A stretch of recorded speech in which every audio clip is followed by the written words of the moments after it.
أهلا ومرحبا بكم مشاهدينا الكرام في حلقة جديدة من برنامج إكسبو يجمعنا أيام قليلة ويفتتح إكسبو 2020. أما دبي المدينة العالمية فأبوابها مشرعة دائما أمام الجميع. ينتظر العالم كل العالم نسخة غير مسبوقة كما وكيفا في تاريخ المعرض الدولي العريق. وكما تجمعنا دبي مع جميع الأجناس والأعراق والديانات، إكسبو يجمعنا أيضا في جولتنا الاعتيادية في طريقنا إلى أرضية المعرض. اليوم يستضيفنا المهندس إزوان عدنان أحد أعضاء مجلس الأعمال الماليزي في دبي لنزور معا الجناح الماليزي في إكسبو دبي. قبل ذلك السيد إزوان سيحدثنا عن محطات من تجربته في مجال الأعمال في دبي وعدة دول أخرى، وعن تعزيز ظهور مجتمع الأعمال الماليزي في دولة الإمارات، وطبعا عن بعض محاور معرض بلاده في إكسبو. السيد إزوان طلب مني القدوم أمام المركز التجاري الماليزي في دبي. نعم، هذا ما اكتشفته، ماليزيا لديها مركز أعمال هنا، سأذهب وألاقيه.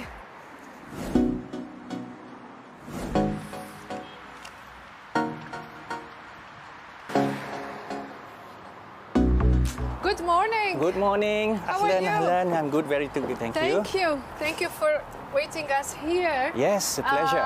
And inviting us here. Yes. We are wearing both blue. Yes, great minds think alike. Yeah, I think that it's part of the Malaysian flag as Malaysian well? flag, that's right. That's right. Yes, there are a lot of colors in it. Indeed, yeah. So Izwan, I had no idea before this episode that Malaysia has its own trade center here in Dubai. Well, essentially it reflects our trading volume between UAE and Malaysia.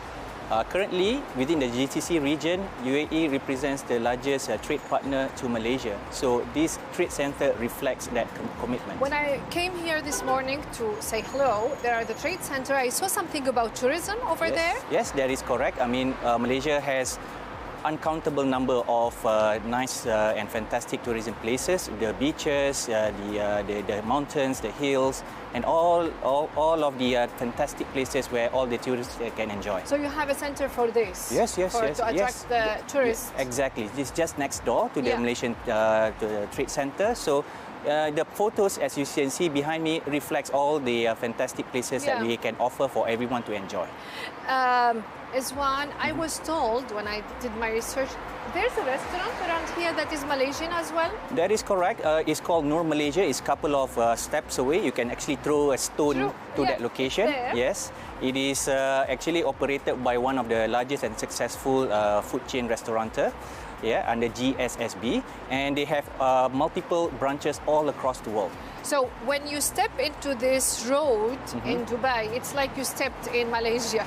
Yes, indirectly. So indeed, there is some home comfort touch. You know, as you all know, there's about a total of 5,000 Malaysians here. We are not a lot, but when we step around this area, it reminds us at home sometimes. So this is what you chose for us as first location, Izwan? Indeed, but before that, I would like to show you another location before I show you this. So this is not the one that you want us to see? Not exactly. Okay. But we'll go to here after the location I will show to you. Okay. So where do we go? The location that you meant to show us, from where? I want to show you just back of the Trade Center, which is a couple of steps away there. Yeah. We go from here or from here? We go from here. Let's go. Let's go. You can show me.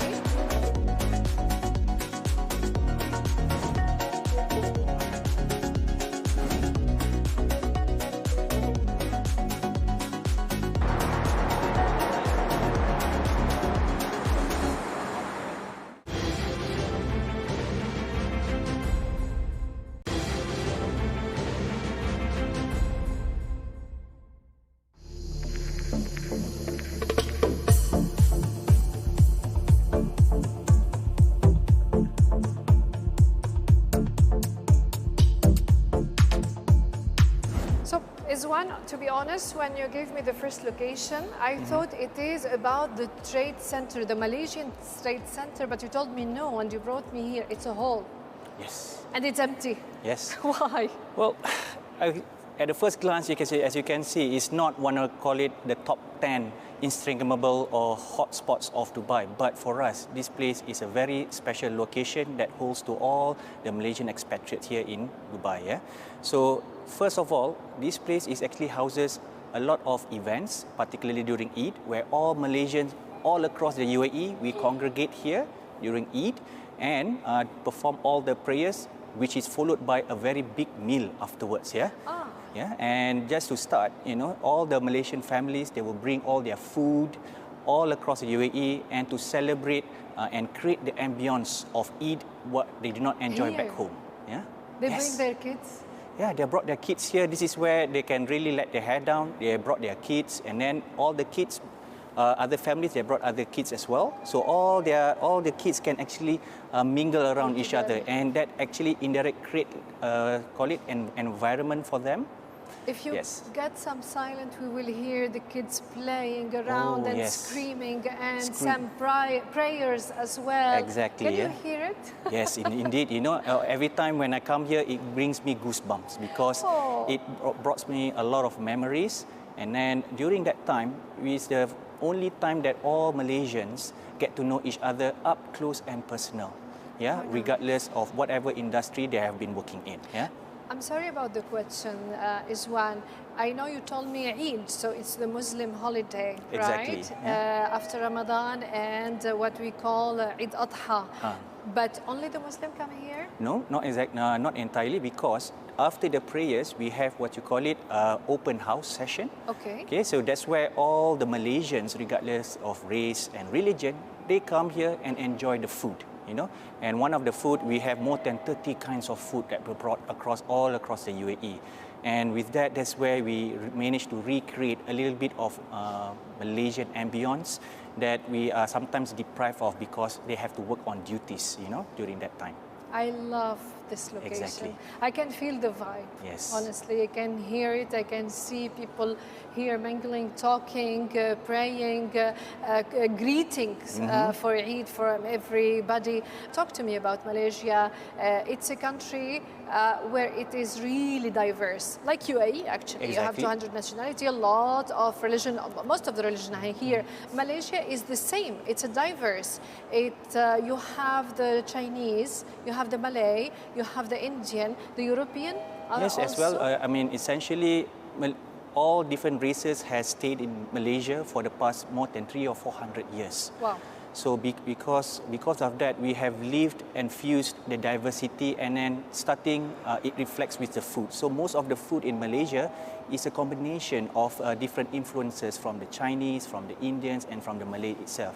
And to be honest, for us, we thrive upon diversity, and this is what's magical about Malaysia. And for us to be here is something that is spot on, because this is where I think the UAE's strong points is the diversity of the people here. You're talking a lot about food. Yes. And you made me hungry as well. Yes. Maybe we'll try some Malaysian food later on. Oh, indeed, yeah. We have to. Food is one unifying force that we rally based on different race and religion.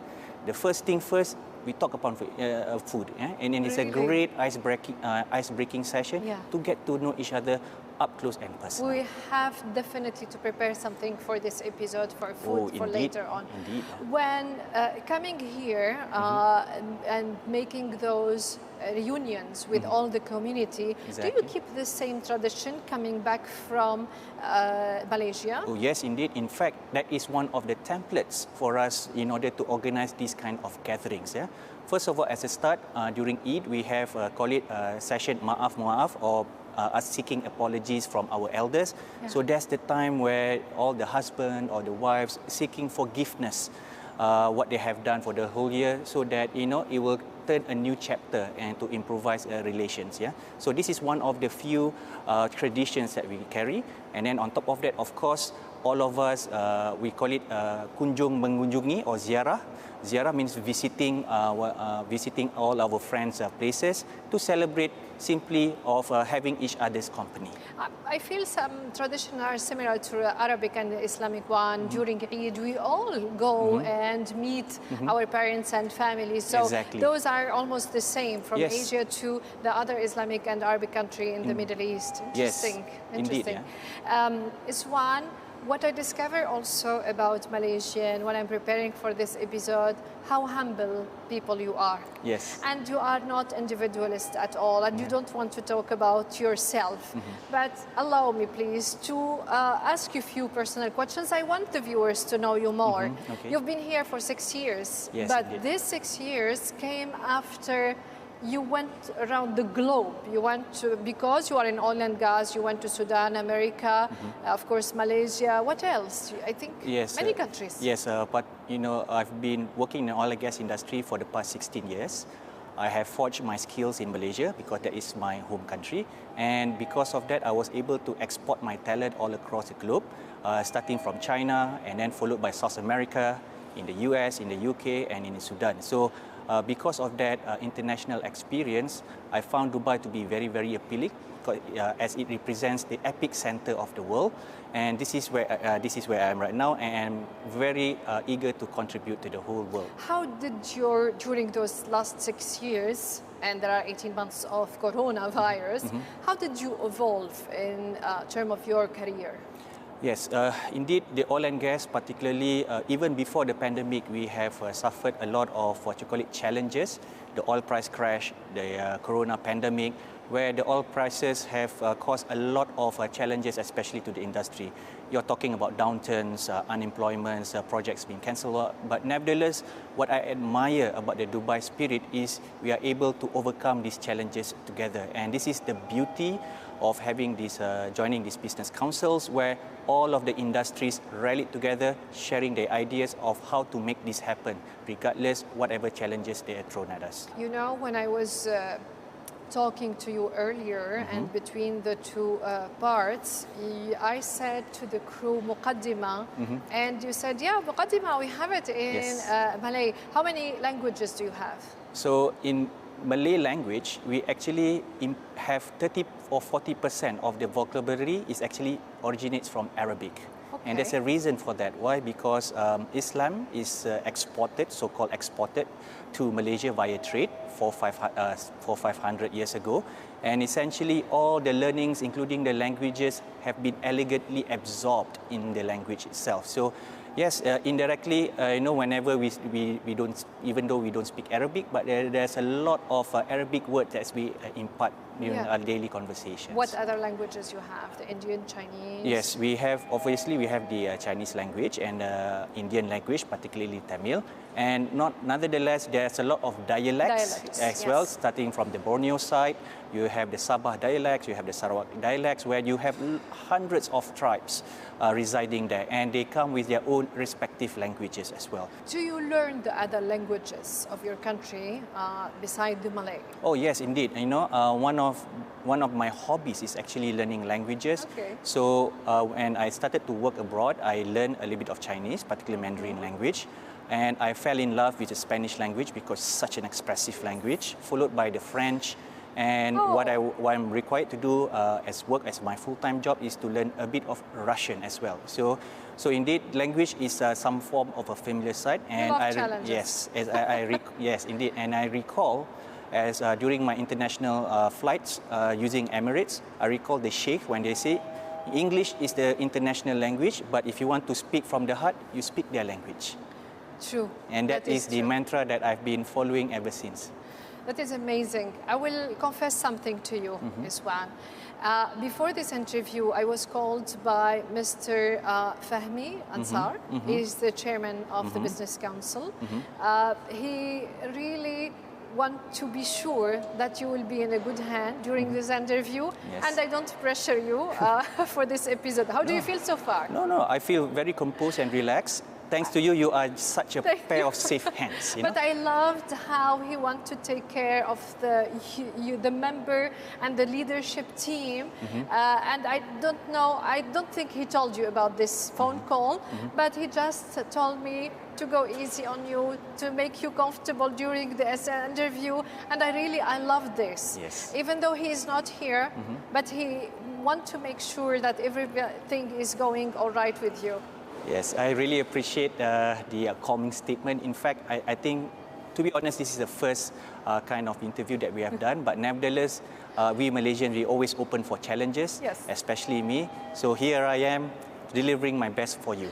Trust me, it's not going to be the last. Yes. You are doing really great. Thank you very much. And we will talk about the Business Council, the Malaysian Business Council. Indeed, yes. And we are lucky enough, the Malaysian Business Council office is not far from here, correct? Oh yes, that is correct. It's just a couple of steps away, and you can actually throw a stone, which is back there, you know. So yes, let's go. yes, indeed. Yes, please. Allez-vous. Allez-y.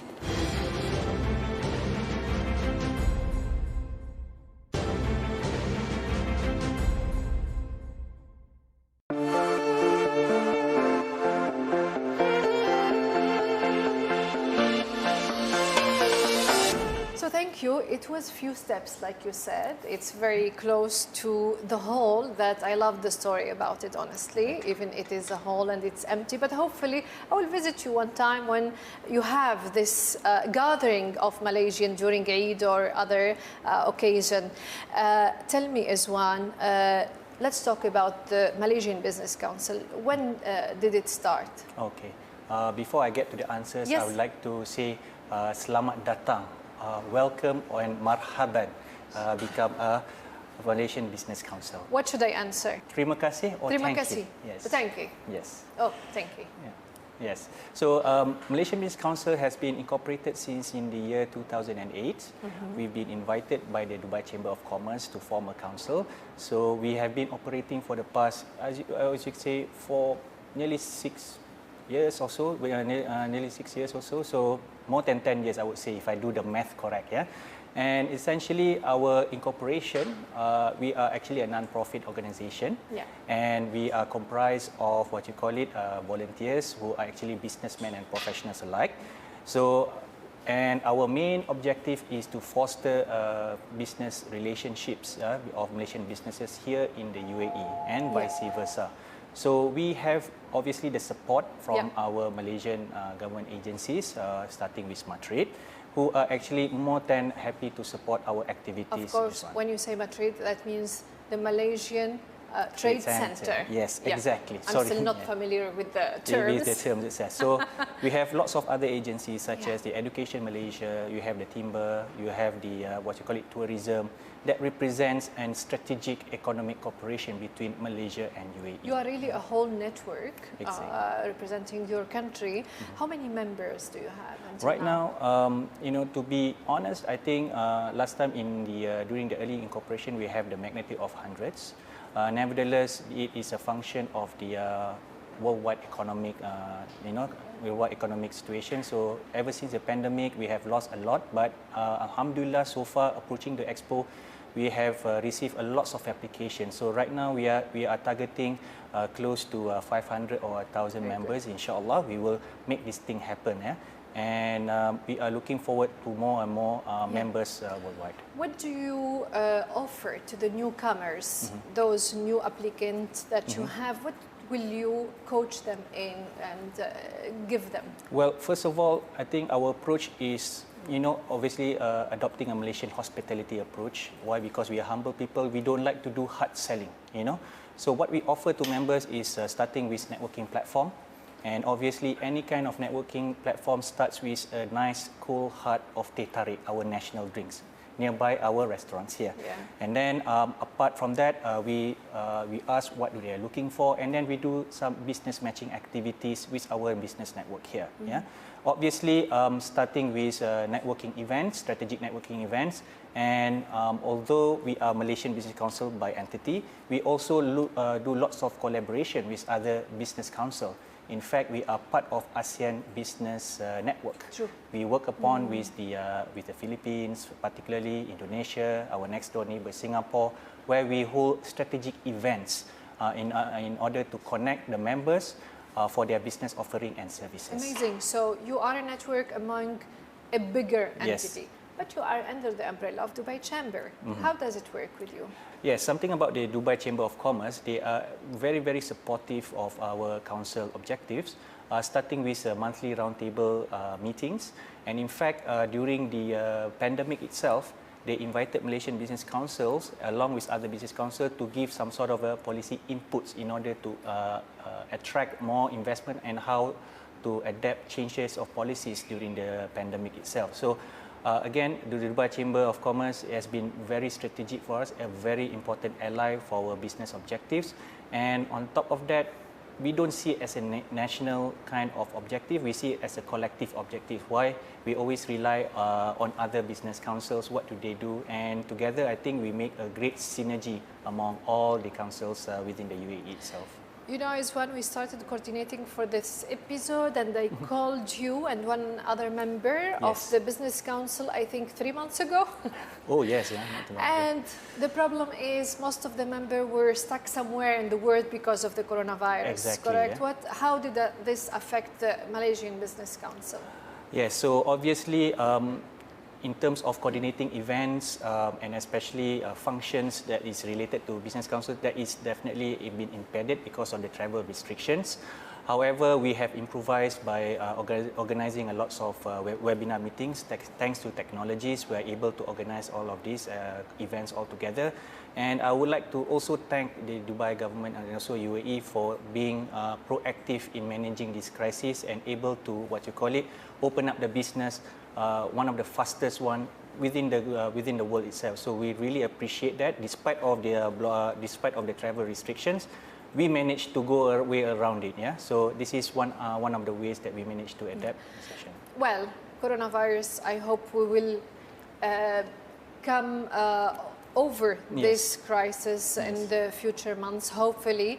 But the Malaysian Business Council, I'm sure you are a successful story. Mr. Fahmi is a successful story here. He has been, of course, the chairman of the Malaysian Business Council. He has been here for 20 years, exactly. I think. And most of the members are 15 to 20 years here. Beside yourself, what do you have as successful story that you are, as members, proud of that happened here in UAE? Well, I like to quote one of our members who actually started the business during the pandemic. I have a good, colleague of mine who actually started a travel agency during the coronavirus. Really? So, to any normal layman, they would think, you're crazy. How could you set up a travel agency during the the coronavirus?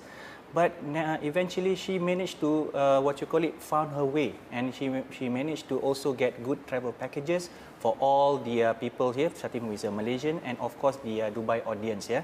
And it's because of that we take the challenge head on. Yeah. We just silently do our work and then let our success tell the story. What's her name? Her name is Munira. She is one of the franchise owner and the travel chancellors. Yeah.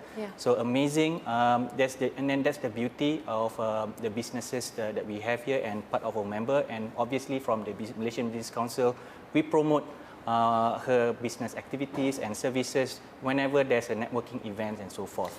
Munira, I salute you because it's very brave and not given to anyone to start such business in such difficult time. This is a very good tribute to her. Thank you, Izwan. Thank you. The bilateral trade between the two countries are around $3.6 billion. Yes. Do you think it can be developed? Yes, coming back to the 3.6 is actually a cumulative amount after 3 years. We are, regionally we are talking about plus or minus 20% growth on an, let's say 2-3 years average basis. It will definitely grow. Why? Because as I mentioned before, UAE is one of the biggest trade partner to Malaysia in terms of imports and exports. And we tend to grow this. Why? And nowadays, with the Expo and the current development, what Dubai has progressed, has caught a lot of attention of Malaysian investors. And this is represented by, having Malaysian Pavilion at the Expo 2020. It represents our effort and our vision to have more investors in Malaysia as well as in the UAE. What are the sectors the most that Malaysian invest in UAE? It's quite diverse, but naturally I would say that it's mostly food products, construction. Some of them are from the oil and gas. Nevertheless, I think we foresee new sectors coming up, and one of the sectors is definitely the halal hub, where it actually increases or elevates the quality of food consumption in UAE. And Malaysia has been one of the pioneers of having an institutionalized and confident halal hub industry. And on top of that, Islamic financing, where, you know, just for your information, Malaysia is one of the leading, what you call it, exports of Malaysian Islamic products, and in fact, it's been one of the main component in setting Islamic banks here in the UAE. And you were talking about the sectors, oil and Islamic finance and construction. I see many similarities between UAE and Malaysia economy. Yes, exactly. Is it correct? There is a lot of similarities. Yeah. The first sector that I forgot to touch upon is tourism. For your information, you know, UAE represents a big component factor to Malaysian tourism. They brought $100 million worth of tourism on an annual basis, and vice versa, and to the Dubai as well. Previously, Dubai was not what you call it the favorite destination of Malaysian tourists during that time, but now, when we have all the facilities, infrastructure, and tourism places, it offered something very, very different and exciting to Malaysian tourists. Yeah, so that's one component of it. What is your role actually to enhance this cooperation and bilateral trade between the two countries? So one of our primary functions is to organize strategic networking meetings. So we are the people on the ground, you know, where we are comprised of business people, of professionals. So we know exactly who's who to organize these events, you know, clinically. Yeah. So, for example, before the pandemic, there were a lot of what you call it visits from ministry delegations, trade delegations. So essentially, and even our Supreme King came here. Yeah. So obviously, they want to see how Malaysian businesses fare in the UAE. So what we do, we assemble our members and get to meet the ministries to have a dialogue, and obviously became an influencer to invite all the Malaysian businesses to invest and export to Dubai, and vice versa. Of course, our journey started with the hall and the trade center, and we are here in your offices, but also all this journey is to go and discover the Malaysian Pavilion. Exactly. Let me confess another thing. I'm confessing a lot of things today.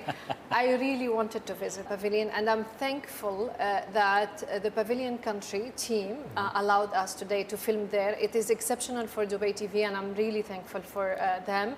It's a beautiful pavilion. I only read about it and saw it on pictures, but I'm looking forward to see it. Did you see it? Yes, in fact, I was stunned by their creativity and courage to establish what you call it sustainability concept or net zero carbon. So I think this is represents the Malaysian ambition. We always do something a bit different in order to stand out in the world community. The size is huge of this pavilion. We will discover it together, and we will be joined by Mr. Ahmed Sayed Mustafa. He is the CEO of the pavilion. Right. He accepted to join us in this interview. But you know, Ezwan, you talked a lot about food, and you made me hungry. And now I can see food there, and I'm even more hungry. So is this for us? Yes, definitely. You know, the difference between other countries is that we adopt Malaysian hospitality. And whenever we have guests, we always want to pamper them with our food, you know. That is our expression of love to all the visitors. Thank you. I'm looking forward to discover the richness of your cuisine. Let's go. Yalla, let's go. Yalla. So, what do we have here? Egg. That means this is breakfast? Yes. Okay. So first of all, I would like to show to you, explain to you what are the foods that we have in Malaysia. This is called nasi lemak, which is a rice that is infused with coconut flavor, and then this is what you call it roti canai. Yeah. So obviously we have this nearly all the time. We have it for breakfast, either for lunch, dinner, late dinner. We eat all the time essentially. Yeah. I'm digging in for the rice. I will try it. And this is like bread. Yes, this is like bread. We call it roti canai, and it has its origins all the way back from southern India. Over here we call it prata, but in Malaysia we call it roti canai. So we naturally enjoy this with a dip of curry or whatever it is, and this is called currier, which actually completes. Yes, it's sweet. This is sweet. And well, moving from salty to sweet. Oh yes, definitely it will taste your taste buds. So, there's sweet potato in it? Yes, there's sweet potato in it, and what you're seeing, this is like the authentic food that we eat authentically all the time. And what you're seeing here is the natural flavors, and obviously this is what typically we enjoy. And we have... Last but not least, this is perhaps the feature of our meal here, which is the teh tarik. What I'm going to drink. So you just drink it as it is. Is it coffee or tea? It's actually a milk tea mixed with condensed milk. Oh, there's milk in it. There's milk in it, so obviously we have this nearly all the time. I'm allergic to milk. If something happens, I will send you the bills. I will send you the bills. Nevertheless, it's worthwhile sacrifice. But it's delicious. It's very good. It's very Thank you so much. Thank you. So much, yes. I tried almost everything. Now we can go to the pavilion. Yes, let's go to the main event. Yalla, yes. Let's go. Yalla.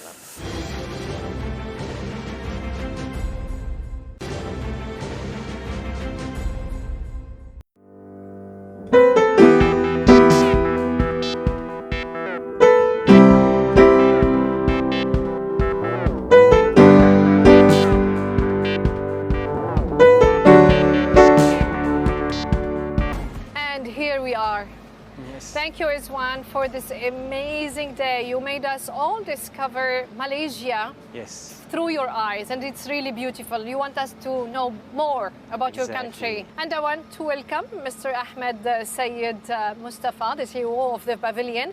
I'm not upset, Mr. Ahmed.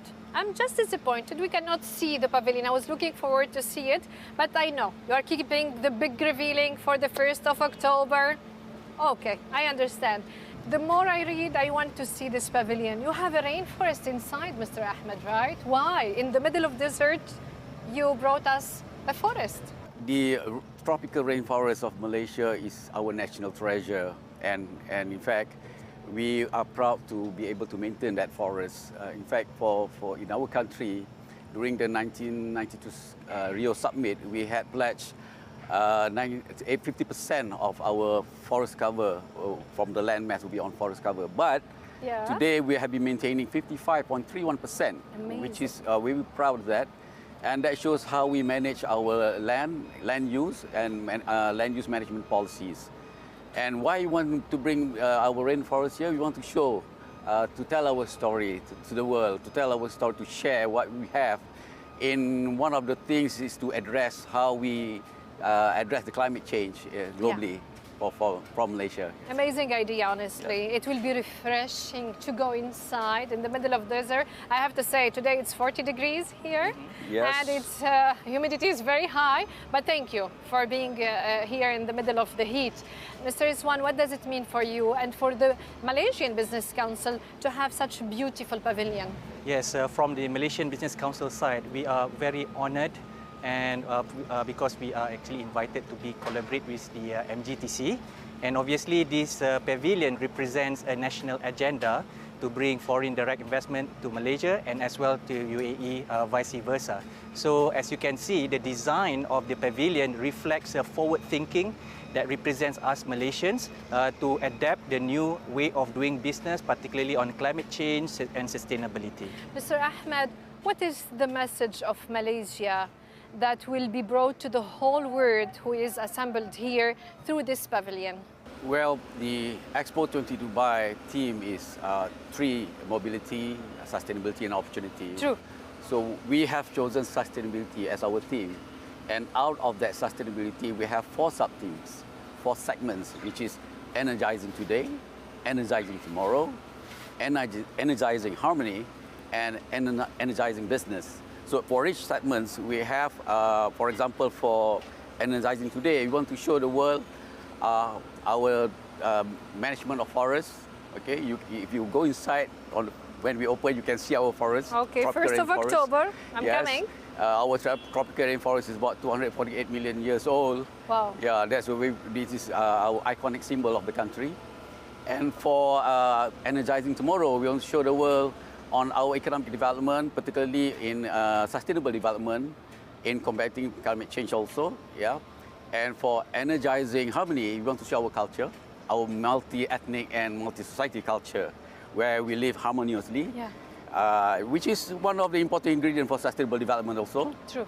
And the next one is energizing business, which is actually we are bringing together businesses from all over the world to our pavilion where they can come together and network and form strategic alliances, networking. Yeah. And in our process, in this our pavilion, we facilitate businesses in meetings, having discussions. We organize business matching sessions. Yeah. And Izwan, do you have a role in this business segment especially? Yes, definitely. Essentially, what we have in Malaysian Business Council are basically business people who actually reside here in the UAE for such a long time, and they have stood the test of time. And then in terms of the business intelligence, yeah. So in a way, what we collaborate is organizing strategic networking. We connect to the necessary parties in the pavilion itself, representing from the ministry, agency, and companies alike. Yeah. Mr. Ahmed, how this pavilion will also connect to the theme of Expo 2020, Connecting Mind, Creating the Future? Well, as I mentioned, we have chosen sustainability as one of the theme of the pavilion. And under this sustainability theme, we have 4 sub-themes, which I explained already: energizing today, tomorrow, harmony and culture.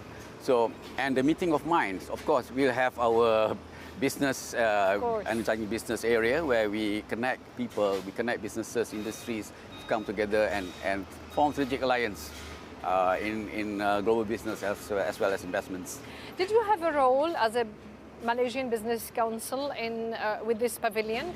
Yes, we do. In fact, one of our collaboration activities is strategic business networking with our members here who have businesses in the UAE.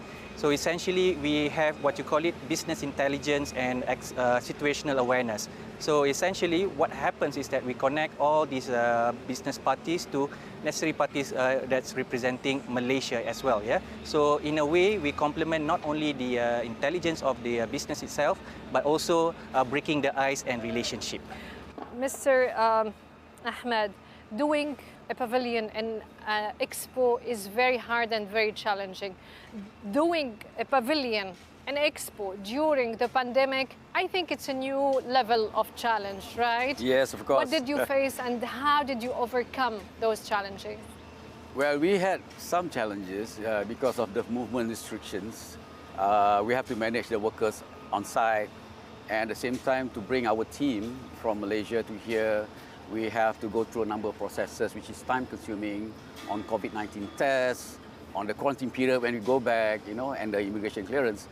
But on the plus side, we have ample time to do the preparations and think about sourcing of raw materials and all that. And maybe making things better and have more time to brainstorm and some changes that you didn't have the time to do with 2020. Yes. Okay, this is a positive way to see. How do you think this Expo, Izwan, will be a benefit situation and occasion for all the business to start a new era post-pandemic? Yes. Firstly, this coronavirus pandemic has caused a lot of business to shut down and forced us to innovate. Yeah. So as what they say, rough sea don't make good, smooth sea do not make good sailors. Yeah. So we have to improvise our approaches, starting from the business councils, maximizing the envelope of technology that we have, and then of course collaborating with all the agencies that we have currently. And then on top of that, we're always looking for opportunities. To remote control our activities via technology, by outsourcing, and then essentially, able to achieve the objectives or even better. But Mr. Ahmed, when I read, and you can correct me, there will be like 21 government ministries, 5 states, around 40 to 50 development agencies are coming during the 6 months of Expo. What does it mean to have a huge delegation coming from Malaysia, especially for Expo? What that means is that we have a very huge support from Malaysians as a whole for the ministry. You didn't mention the companies that will be coming. We have more than 200 over companies that will be coming. Wow. So we have a huge support. Because this is not a pavilion for MGTC or the ministry, it's pavilion for the Malaysians. So they are coming, they're coming to show what they have to offer. It is a big delegation, Izwan. How do you see it? What are you expecting from this when they come, all of them? Well, first of all, I expected this is going to stir a lot of excitement. seeing the engineering marvel where the Malaysian has actually engineered. It actually pushes the envelope of engineering limits, and at the same time show how diverse we are when it comes to sustainability and climate change. And on top of that is also present an opportunity to invest in Malaysia, see how big is the economic of scale, and not only that, Malaysia Business Council also complements with other business councils around the world, and it also serves opportunities for Malaysian businesses to export abroad, you know. And at the end of the day, it's not what you call it country versus country, but synergizing efforts on the international scale. Yeah. Mr. Ahmed and Izwan, I want to finish with one question. What do you think that the legacy from this pavilion will be left after its finish? I start with you. It will be a wonderful and exciting experience, of course. You know, having to be here to be able to meet all the countries that are here and to be able to interact with them. I think it will be one of the most exciting experiences that we're going to have. And we are going to have the experience, share the exciting experience to all the other Malaysians and those visitors that come into our pavilion. Amazing. Izwan? Yes, so one of the impressions that we expect to have is that the talents and the quality of exports Malaysia has to offer. Again, in the past, we have achieved numerous leaps in terms of development. The highest building at one time by the Twin Towers, and then the most developed infrastructure such as Putrajaya. So again, this is an opportunity to leave a lasting, legacy of showing how good we are. We are world class. Thank you, Izwan, for this wonderful day that we had with you. It was beautiful. I discovered a lot about Malaysia. I discovered the Malaysian food for the first time, and it was delicious. Yes. And I want to eat more. Yes. And really, it was very amusing to have this day with you. Thank you, Mr. Ahmed. I know you have a lot of things. Now we are at the finishing touches of the pavilion and Expo in general, but you promised me we will go and make a special visit and tour inside only for us without the camera. Okay. I can have this. شكرا مشاهدينا على متابعتكم لبرنامج إكسبو يجمعنا أسبوع فقط ويفتتح إكسبو 2020 في دبي للجميع ويجمع كل العالم في مكان واحد. يوم 1 أكتوبر هو الموعد، لا تخلفوه. تصبحون على خير. We go? Yep.